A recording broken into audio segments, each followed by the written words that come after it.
There has always been several challenges here, and they include the following. Number one, it is not actually that you are building unity in a vacuum. You're building unity in a context where there are people who have a material interest in disuniting you. So the first challenge one has is that countries get independence in the 1960s, from the 1950s and 60s onwards, but that independence was in many cases kind of best case scenario a first step. So you get your own flag, you get to sing your own national anthem, but the material wealth of your country continues to remain in the hands of the people who were colonizing you before.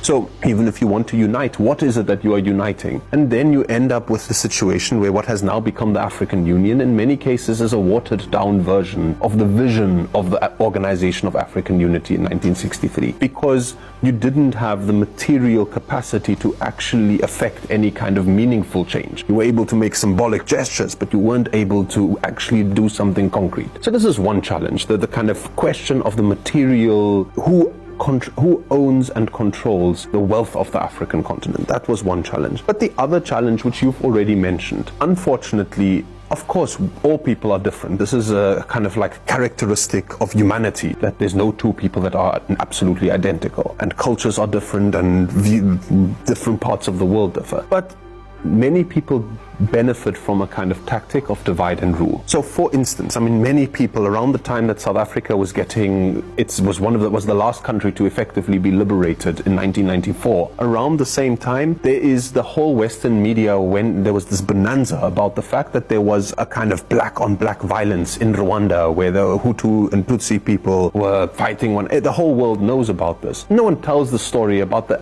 fact that the distinction between Hutu and Tutsi was actively created in the colonial period. So the divisions on the African continent that we have to overcome is another big challenge. But here I think you can't overcome them without simultaneously overcoming the legacy of colonialism, the legacy of imperialism, and frankly the legacy of a capitalist mode of production which benefits the few at the expense of the many.